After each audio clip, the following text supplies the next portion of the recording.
Ndugu zangu watoto wazuri, wapo akina baba katika ulimwengu wa leo ambao walizaa watoto lakini wakawatelekeza na hawakujua kabisa kama wamezaa watoto mahali.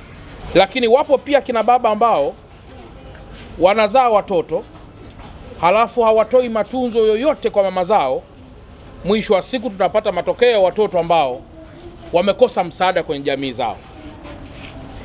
Lakini wapo akina mama ambao walibahatika kuzaa watoto na kwa bahati mbaya kutokana na maswahibu mengi katika dunia wakawaua, wakawatupa kwa sababu ya mahangaiko katika ulimwengu.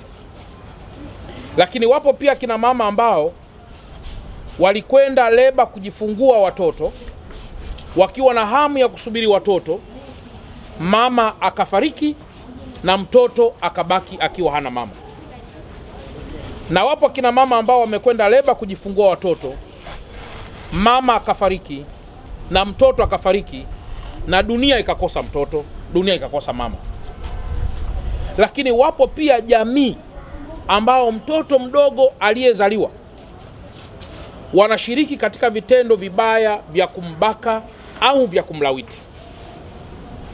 Sasa leo ninyi watoto wazuri, Mheshimiwa Rais wa Jamhuri ya Muungano wa Tanzania anaungana na akina mama na akina baba, akina bibi, akina babu wanaowalea ninyi watoto wazuri wote kutoa mkono wa Idi al-Fitri, kutoa mkono wa heri kuelekea kwenye sikukuu kubwa ya Idi.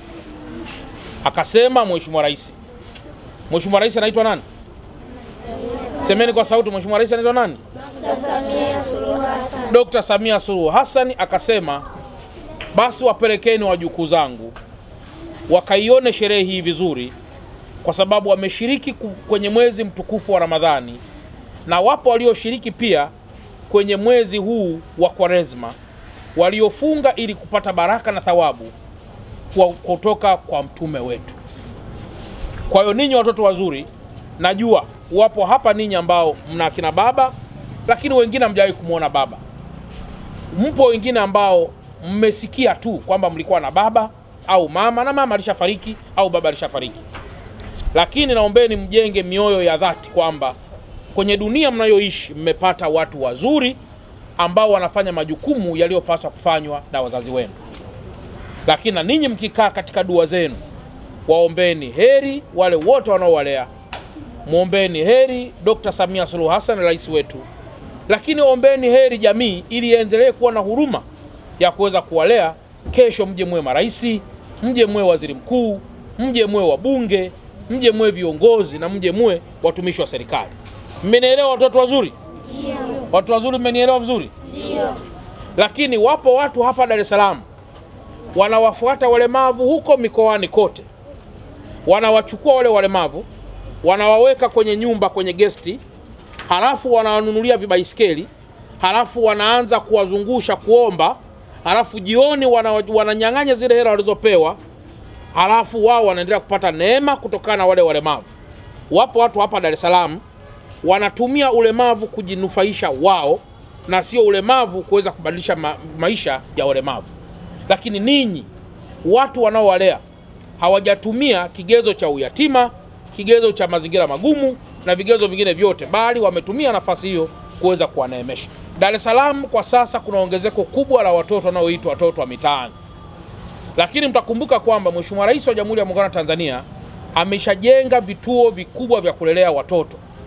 Sasa natoa wiki moja, wale watoto wote wanaopatikana usiku wa saa 6, saa 5, saa 4, ile barabara ya Haile Selassie pale St. Peters, barabara Tule Drive pale Tanzanite mbele, pamoja na maeneo mengine yote, watoto hao na mama zao wachukuliwe hata kwa nguvu, wapelekwe kwenye vituo vilivyokushajengwa na serikali.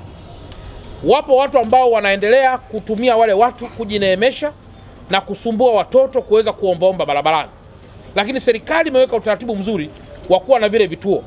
Kuendelea kuwaona pale linamaanisha kwamba serikali haijaweka utaratibu na mpango mzuri kwa kuweza kuwalea wale watoto. Sasa natoa 1 week Dar es Salaam nzima, wale wote ambao wanazunguka na vibaisikeli, wale wote ambao wamekaa mahali wanaomba, wakamatwe wote, wapelekwe kwenye kituo, vile vituo vilivyojengwa na serikali, wakawekwe pale kwa ajili ya malezi.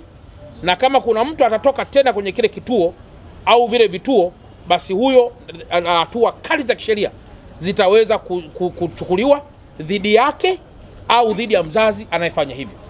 Au la, serikali ipo tayari kuwagharamia kwenda kwenye makazi mojawapo ya watu hawa walio wenye moyo safi.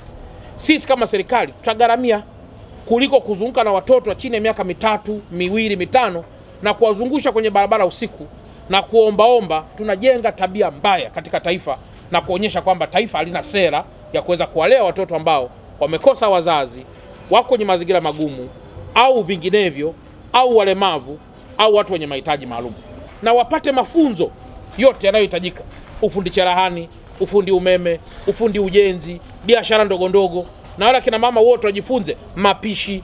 Kama wanahitaji msaada wa kuwa mama ntilie, tutawapatia majiko ya gesi, tutawapatia mitaji midogo, na wataweza kufanya biashara kuliko kuombaomba na kufanya. Takbir! Wallahi.